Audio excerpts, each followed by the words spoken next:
Um grande abraço, amigos da Rádio Coringão. Eu sou o Leandro Leite e vamos com a análise fiel de Racing 1, Corinthians também 1. Foi a estreia do Corinthians na Copa Sul-Americana 2024. Peço para os amigos se inscreverem no canal, deixem o like e compartilhem. E sigam as redes sociais da Rádio Coringão, Facebook, o X, Instagram, TikTok. É só digitar Rádio Coringão.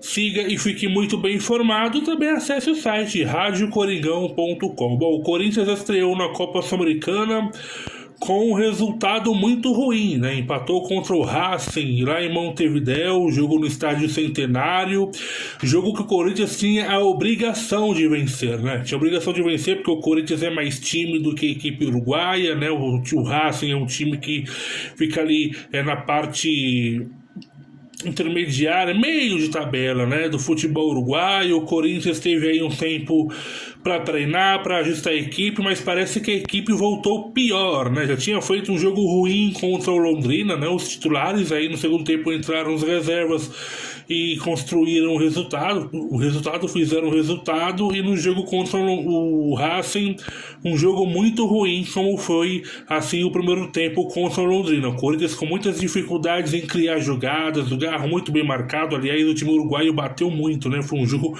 com muitas faltas, lances realmente muito duro mesmo, e o primeiro tempo do Corinthians foi muito ruim, né? Foi um primeiro tempo que praticamente não aconteceu nada assim de tão importante. O goleiro do time uruguaio fez acho que uma defesa, né, no chute de longa distância do Fagner, e o goleiro espalmou. Aí no segundo tempo o Antônio Oliveira colocou o Romero no lugar do Pedro Raul, aí o time até melhorou um pouco, e o gol corintiano saiu justamente após o cruzamento do Romero, e o Roberto fez o gol de cabeça para a equipe do Corinthians. Então foi um gol que deu um alívio ali naquele momento e parecia que seria o gol da vitória, né, da equipe corintiana, mas isso não aconteceu. O Corinthians ainda sofreu 2 gols, é bem verdade que um não valeu, o jogador deles estava em posição de impedimento e o VAR anulou, né?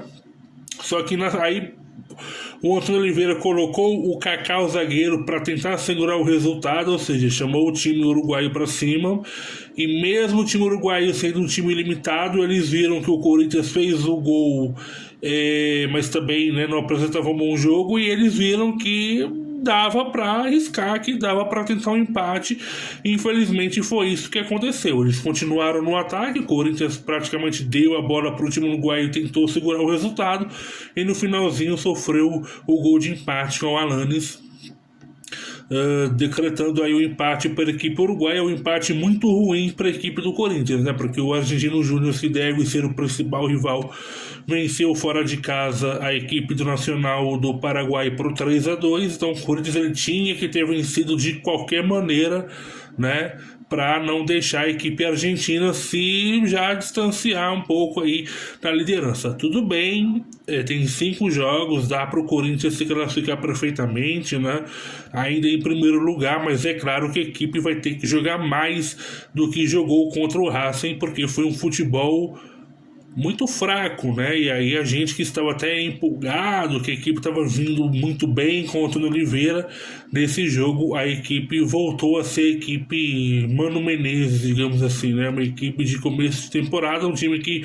não criou muitas oportunidades e ainda por cima errou muito defensivamente. O Félix Torres, por exemplo, foi muito mal, né? Teve um lance que ele acabou dando a bola para o atacante uruguaio, que desperdiçou no segundo tempo. No primeiro tempo também teve um erro, enfim. Então Gustavo Henrique no primeiro tempo falhou, Gustavo Henrique depois saiu no segundo tempo, para a entrada do Fausto Vera, que até entrou bem, né? O Fausto Vera deu ali 2 chutes de longa distância, que é o que precisava a equipe do Corinthians, né? Porque o Racing marcou muito bem, então uma das oportunidades, aliás, uma das alternativas era arriscar chutes de longa distância, e a gente sabe que o Fausto Vera tem isso, né? Arriscou 2 chutes, levando perigo ao gol, mas fato é que o empate não foi bom. Foi justo o resultado, foi justo, porque o time não foi bem, mas um resultado muito ruim, e aí é claro, agora o Corinthians vai ter que correr atrás do prejuízo, né?